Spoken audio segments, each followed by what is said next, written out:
तो जनसंता संपादकीय विश्लेषण के बाद दूसरा एक और आर्टिकल है। ये कुछ दिन पहले एक और न्यूज़पेपर में आया हुआ था जो आपके लिए काफ़ी ज़रूरी है।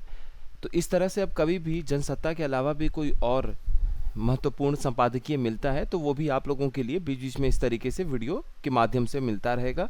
इसकी पीडीएफ आप लोग डाउनलोड कर लीजिएगा जय हो स्टडी के मेन टेलीग्राम चैनल पे, वहाँ से आप इसको पीडीएफ डाउनलोड कर लीजिएगा। नीचे डिस्क्रिप्शन बॉक्स में जय हो स्टडी टेलीग्राम चैनल का लिंक भी है, तो जो अभी तक लोग ज्वाइन नहीं हो पाए आप लोग वो ज्वाइन कर लीजिएगा। देखिए यहाँ पे काफ़ी इंपॉर्टेंट हमें डेटा मिलने वाला है। जो इंपॉर्टेंट आंकड़े हैं, जो पॉइंट हैं, उसको हाईलाइट कर दिया गया है। बाकी हम लोग एक बार शुरू से देख लेते हैं कि ये बताना क्या चाह रहे हैं। तो इनका सवाल ये है कि क्या भारत कभी विश्व की दूसरी सबसे बड़ी अर्थव्यवस्था बन पाएगा या नहीं बन पाएगा, और ये अमेरिका को हटा के भारत दूसरे स्थान पर आ सकता है कि नहीं, उस संदर्भ में इस प्रश्न को पूछा गया है। तो थोड़ा सा इतिहास में जाके वहाँ से शुरुआत की गई है इस आर्टिकल की, और फिर हम धीरे धीरे आगे बढ़ते हैं जहाँ पर आज भारत खड़ा है और भारत कहाँ पहुँच सकता है और उसके पीछे का कारण क्या है, वो भी इसके बारे में बड़े अच्छे तरीके से डिस्कस किया गया है। देखिए, प्रसिद्ध अर्थशास्त्री और इतिहासकार श्री एंग्स मेडिसन हैं। इनके अनुसार वर्ष 1820 तक भारत विश्व की सबसे बड़ी अर्थव्यवस्था थी। तो 19वीं सदी का जो आरंभ वाला समय था 1820 तक, वहाँ तक आप देखेंगे कि भारत विश्व की सबसे बड़ी अर्थव्यवस्था थी। तो इसको आप कहीं कोट कर सकते हैं, लिख सकते हैं जब भी हिस्ट्री में भी आपको कहीं आंसर लिखना हुआ। लेकिन 1820 आते आते चीन भारत से आगे निकल गया था। फिर 1820 से ये 1870 के बीच का जो एक समय था 50 वर्षों का, उसमें चीन एवं भारत विश्व की सबसे बड़ी अर्थव्यवस्थाओं में पूरे विश्व में सबसे आगे निकल गए थे। अगला जो 30 साल था 19वीं सदी के ख़त्म होते होते 1870 से 1900 के बीच में, इसमें ब्रिटेन विश्व की सबसे तेज गति से आगे बढ़ती हुई अर्थव्यवस्था बन गया था। लेकिन ब्रिटेन का ये जो ताज था ये अधिक समय तक उसके पास नहीं टिक सका सबसे बड़ी अर्थव्यवस्था का, और उसके तुरंत बाद अमेरिका ने विश्व में सबसे तेज गति से आगे बढ़ते हुए अर्थव्यवस्था को अपने खड़ा किया। इसके बाद तो आर्थिक प्रगति के मामले में अमेरिका एवं यूरोपीय देश लगातार आगे बढ़ते रहे। 20वीं सदी में विकसित अर्थव्यवस्थाएं बने और एशिया के देश, विशेष रूप से भारत एवं चीन का वर्चस्व जो वैश्विक अर्थव्यवस्था में पहले 19वीं सदी में देखने को मिला था, वो 20वीं सदी में हमें क्षीण होता हुआ नजर आया, या फिर लगभग आप बोल सकते हैं समाप्त सा हो गया। लेकिन एक बार फिर समय का चक्र बदल रहा है। अब अमेरिका एवं यूरोपीय देशों की अर्थव्यवस्थाएं आर्थिक विकास के मामले में ढलान पर दिखाई दे रही हैं। वहीं एशिया के दूसरे महत्वपूर्ण देश जिसमें भारत एवं चीन शामिल हैं, उसमें पुनः तेज गति से आर्थिक प्रगति करते हुए ये दोनों ही देश आज के समय में वैश्विक अर्थव्यवस्था में अपना दबदबा कायम करते हुए नजर आ रहे हैं। अब एक आइडिया हम समझ लेते हैं, एक आइडिया ले लेते हैं कि आज अमेरिका का अर्थव्यवस्था कहाँ पर खड़ा है और चीन की अर्थव्यवस्था कहाँ पर खड़ी है, क्योंकि दुनिया के दो सबसे बड़े अर्थव्यवस्था आने वाले कई सालों तक यही दो देश रहने वाले हैं। तो आज अमेरिकी अर्थव्यवस्था का जो आकार है वो लगभग 25 लाख करोड़ अमेरिकी डॉलर है। 1 लाख करोड़ का मतलब होता है 1 ट्रिलियन, तो 25 लाख करोड़ का मतलब हो गया 25 ट्रिलियन डॉलर। तो 25 ट्रिलियन डॉलर पे अमेरिका की आज अर्थव्यवस्था खड़ी है। वहीं चाइना दूसरे नंबर पे खड़ा है अर्थव्यवस्था के मामले में 18 लाख करोड़ के साथ में, 18 लाख करोड़ डॉलर के साथ में, यानी 18 ट्रिलियन डॉलर के साथ में। ऐसी संभावना जताई जा रही है कि वर्ष 2035 से 2040 के बीच चीन विश्व की सबसे बड़ी अर्थव्यवस्था बन जाएगा एवं अमेरिका दूसरे नंबर पर आ जाएगा जो कि आज पहले नंबर पे खड़ा है, और भारत फिर तीसरे नंबर पे आपको दिखेगा अर्थव्यवस्था के मामले में पूरी दुनिया में। लेकिन इसके बाद सवाल यहाँ से अब शुरू होता है कि क्या भारत अमेरिकी अर्थव्यवस्था को पीछे छोड़ते हुए दूसरे नंबर पर आ पाएगा। इस तरह की चर्चाएं आजकल आर्थिक जगत में होने लगी हैं। आज से लगभग 10 वर्ष पूर्व अगर आप देखेंगे तो भारतीय अर्थव्यवस्था का विश्व में 11वां स्थान था, जो कि आज 3,70,000 करोड़ अमेरिकी डॉलर के साथ, यानी कि 3.7, अगर हम इसको ऐसे समझें तो 3.7 ट्रिलियन डॉलर, यानी कि 3,70,000 करोड़ अमेरिकी डॉलर आज भारतीय अर्थव्यवस्था का एक हिसाब किताब है। और इसी के साथ ये आप देख सकते हैं कि ये जो 3,70,000 करोड़ है, अमेरिकी डॉलर, ये भारत के सकल घरेलू उत्पाद का आकार है। और आज इतनी बड़ी अर्थव्यवस्था के साथ विश्व में भारत 5वें स्थान पर आ गया, जो कि 10 साल पहले 11वें स्थान पर मौजूद था। और उस समय कुछ $2.3 के आसपास, 2.3 लाख करोड़ डॉलर के आसपास हमारी अर्थव्यवस्था थी, यानी $2.3 ट्रिलियन के आसपास 10 साल पहले हम खड़े थे। ऐसी संभावना व्यक्त की जा रही है कि अब आने वाले जो वर्ष हैं, जैसे खास करके वर्ष 2026 में भारतीय अर्थव्यवस्था जर्मनी अर्थव्यवस्था से आगे निकलकर विश्व में चौथे स्थान पर आ जाएगी।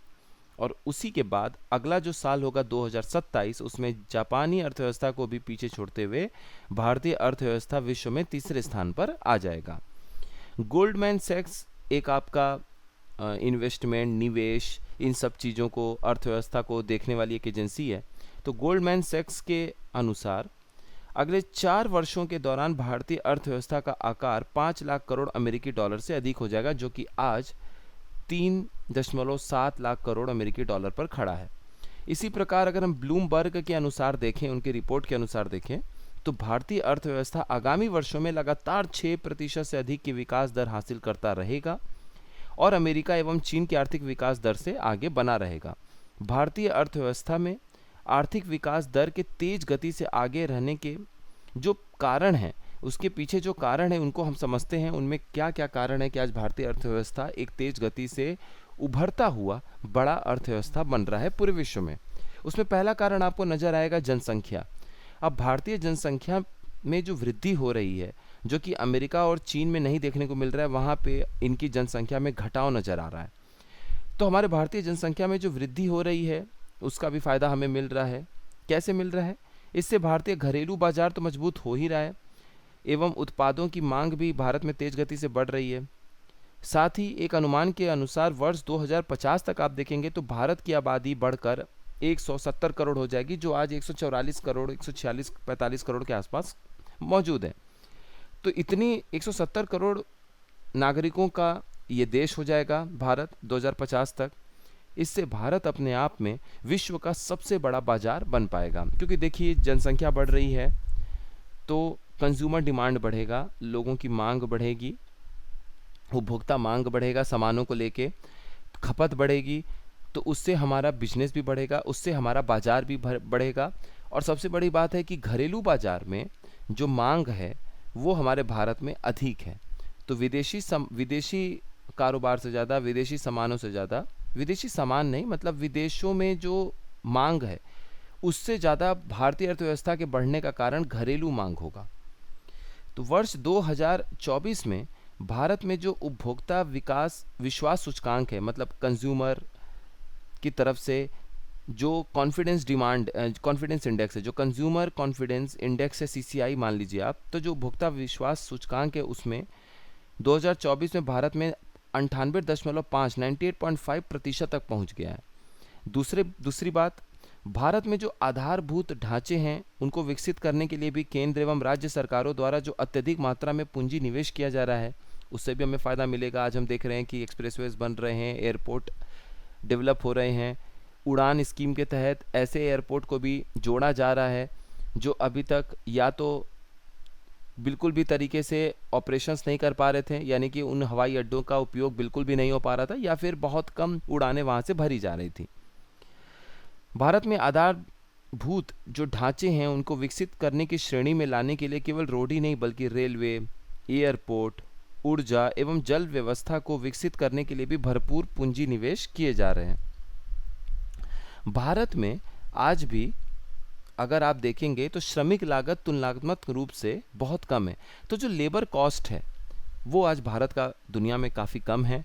बहुत कम रुपए पे, बहुत कम सैलरी पे बहुत सारे लोग काम करते हुए आपको नज़र आ जाएंगे, चाहे वो एक बड़ी कंपनी हो, चाहे वो नॉर्मल सी कंपनी हो, चाहे साधारण लेबर का जो खर्चा है वो बहुत कम है।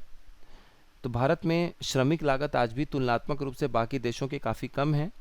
और यही कारण है कि बहुत सारी जो विदेशी कंपनियां हैं वो अब चीन के स्थान पर भारत में अपनी विनिर्माण इकाइयां, यानी जो मैन्युफैक्चरिंग यूनिट्स हैं, उनको स्थापित करना चाह रही हैं, या फिर foreign companies are willing to set up their manufacturing units in India. तो जितनी भी विदेशी कंपनियां हैं वो भारत में अपनी विनिर्माण इकाइयों को स्थापित करना चाह रही हैं और स्थापित कर भी रही हैं। इससे क्या फ़ायदा हो रहा है? अब यहाँ पर वो अपनी कंपनी को स्थापित कर रही हैं तो नौकरी तो मिल ही रहा है, लेकिन इससे भारत के औद्योगिक विकास को भी गति मिल रही है। भारत ने भी कई उद्योग क्षेत्रों के लिए उत्पादन आधारित प्रोत्साहन योजना, जिसको हम प्रोडक्शन लिंक्ड इंसेंटिव स्कीम भी बोलते हैं, वो लागू की हुई है। इसका लाभ विश्व की कई बहुराष्ट्रीय कंपनियां तो उठा ही रही हैं एवं अपनी औद्योगिक इकाइयां भारत में स्थापित कर रही हैं। भारत में आज हम जनसंख्या के लिहाज से बात करें तो 140 करोड़ की जनसंख्या में से 100 करोड़ से अधिक जो नागरिक हैं वो युवा हैं एवं कार्य कर सकने वाले नागरिकों की श्रेणी में शामिल हैं। तो 140 करोड़ में से 100 करोड़ भारतीय ऐसे हैं जो आज काम कर सकते हैं, काम करने वाली उम्र में हैं, 18 से ऊपर हैं। इतनी बड़ी मात्रा में श्रमिकों की उपलब्धि किसी भी अन्य देश में आज के समय आपको देखने को नहीं मिलेगा। अन्य विकसित देश जैसे चीन सहित अगर आप देशों में देखेंगे तो कार्य कर सकने वाले नागरिकों की संख्या लगातार कम हो रही है, क्योंकि इन देशों में प्रौढ़ नागरिकों की संख्या, यानी कि जो ऐसे नागरिक जो अब युवावस्था से किशोरावस्था से आगे निकल रहे हैं, वो ऐसे नागरिकों की संख्या लगातार बढ़ रही है बाकी देशों में, और ख़ास करके विकसित देशों में भी, जिसमें चाइना जैसे देश भी शुमार है। किसी भी देश में युवा जनसंख्या का अधिक होने से न केवल श्रमिक के रूप में इनकी उपलब्धि आसान बनी रहती है, बल्कि इनके माध्यम से देश में उत्पादों की जो मांग है उसमें भी वृद्धि तेज होती है, क्योंकि काम करने के लिए भी तैयार रही है, ये काम भी करेंगे, कुछ ना कुछ आपके अर्थव्यवस्था में उत्पादन देखने को मिलेगा। अब ये कुछ काम किए, इनके हाथ में सैलरी आई, तो ये उपभोक्ता की तरह मांग भी तो करेंगे सामानों का, सेवाओं का, तो फिर ये खर्च भी करेंगे। इस तरीके से आप देखेंगे कि दोहरा फायदा अर्थव्यवस्था को पहुंचता है जब भी किसी देश में कार्य करने वाले जो जनसंख्या में युवा मौजूद होते हैं, अगर उनकी मौजूदगी ज़्यादा दर्ज की जाती है देशों में, तो इस तरीके से दोहरा फायदा अर्थव्यवस्था को देखने को मिलता है, क्योंकि न केवल वो उत्पादन में हिस्सा लेते हैं, न केवल वो अर्थव्यवस्था को बढ़ाने में उनकी हिस्सेदारी देखने को मिलती है, बल्कि वो उस अर्थव्यवस्था से मांग भी उपभोक्ता के तौर पर लगातार मार्केट में, बिजनेस में बनाए रखते हैं या बाजार में बनाए रखते हैं। अब युवा जनसंख्या अधिक उत्पादकता भी होती है, इसकी प्रोडक्टिविटी भी ज़्यादा होगी। साथ ही युवाओं द्वारा नवाचार भी अधिक मात्रा में किया जाता है। अगर युवा आपके देश में अधिक जनसंख्या में मौजूद हैं तो उससे आपका इनोवेशन जो देश में हो रहा है, रिसर्च हो रहा है, उसमें भी आपको फ़ायदा मिलेगा, तो नवाचार भी आपको अच्छे खासे मात्रा में देखने को मिलता है। यह सब कारण है जो भारतीय अर्थव्यवस्था को पूरे विश्व में एक चमकता सितारा बनाने में सहायक हो रहे हैं। अब वर्ष 1947 में जब भारत ने राजनीतिक स्वतंत्रता प्राप्त की थी, उस समय अगर आप देखेंगे तो वैश्विक अर्थव्यवस्था में भारत का योगदान लगभग 3% तक पहुंच गया था। तो वैश्विक अर्थव्यवस्था में हमारा योगदान 3% था जब हमारा देश आज़ाद हुआ था 1947 में।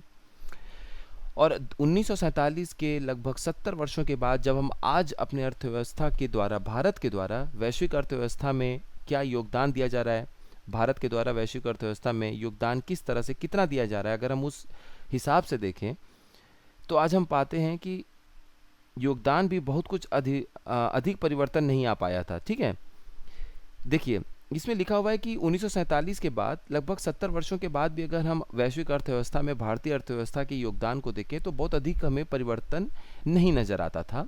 लेकिन जो अगला 10 साल है, 2013-14 से लेके पिछले 10 वर्षों की हम बात कर लें तो इसमें देश लगातार मजबूत होता गया। लोकतंत्र के चलते एवं आर्थिक क्षेत्र में किए गए कई पारदर्शी निर्णयों के कारण भारतीय अर्थव्यवस्था को तो जैसे पंख लग गए हैं।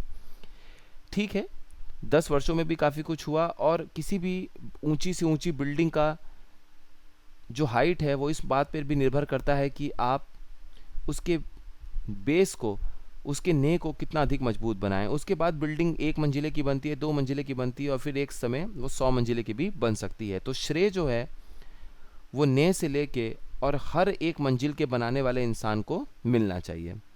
ये बात अपने देश पे भी लागू होती है, चाहे वो कोई भी प्रधानमंत्री हो।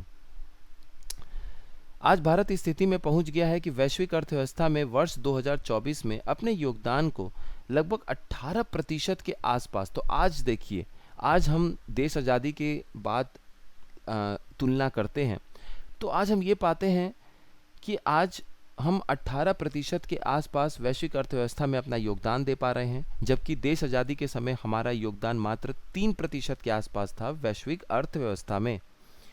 अगर हम एशिया के अन्य देशों को भी साथ में ले लें, जैसे चीन, जापान एवं अन्य देशों के साथ मिलकर वैश्विक अर्थव्यवस्था में एशियाई देशों के योगदान को देखें, तो आज ये योगदान 60% तक नज़र आता है।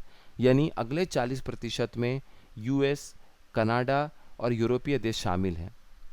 तो आज जो ये कहा जा रहा है कि 21वीं सदी एशियाई सदी होगी, यानी कि 21st सेंचुरी जो है वो एशियन सेंचुरी होगा, तो वो हमें सही भी नज़र आता है, क्योंकि अर्थव्यवस्था में ही आप देखेंगे तो आज 60% तक वैश्विक अर्थव्यवस्था में जो योगदान है वो भारत, चीन, जापान, इस तरीके के मजबूत होते हुए एशियाई देशों के द्वारा योगदान हो रहा है। आगे इसमें दिया हुआ है कि भारत आज अमेरिका, चीन, जर्मनी एवं जापान के बाद विश्व की 5वीं सबसे बड़ी अर्थव्यवस्था बन गया है। साथ ही भारत आज पूरे विश्व में सबसे तेज गति से आगे बढ़ती हुई भी एक अर्थव्यवस्था है। वित्तीय वर्ष 2023-24 में अगर आप देखेंगे तो भारत की आर्थिक विकास दर 8.2% की रही है, जो कि काफ़ी अच्छी एक ग्रोथ या विकास दर कहा जा सकता है। और यह वित्तीय वर्ष 2023-24 की समस्त तिमाहियों में लगातार तेज गति से बढ़ता गया है। तो ये जो इंपॉर्टेंट हाईलाइट पॉइंट है, इसको आप जरूर रिवाइज कर लीजिएगा, ये आपके आंसर लिखने में बहुत महत्वपूर्ण होगा। अगर कभी प्री में इनसे कोई स्टेटमेंट बना के आपसे पूछ दिया जाएगा, जैसे 2023-24 में यहाँ लिखा हुआ है आखिरी में कि आर्थिक विकास दर अपनी 8.2% रही है। बजट जब पेश किया जाएगा अभी एक डेढ़ महीनों के अंदर में, तो भी आपको ये आंकड़े सामने नज़र आते हुए देखेंगे, तो फिर आपका रिवीजन हो जाता है, इससे आंकड़े याद हो जाते हैं। और यकीन मानिए एग्ज़ाम में, परीक्षा में इस तरह के सवाल पूछने का चांस बहुत ज़्यादा रहता है, क्योंकि उसमें कहीं ना कहीं उपलब्धि भी दिखती है अपने भारत की, सरकार की भी, और परीक्षा में ये पूछा जा सकता है इस तरह के सवाल।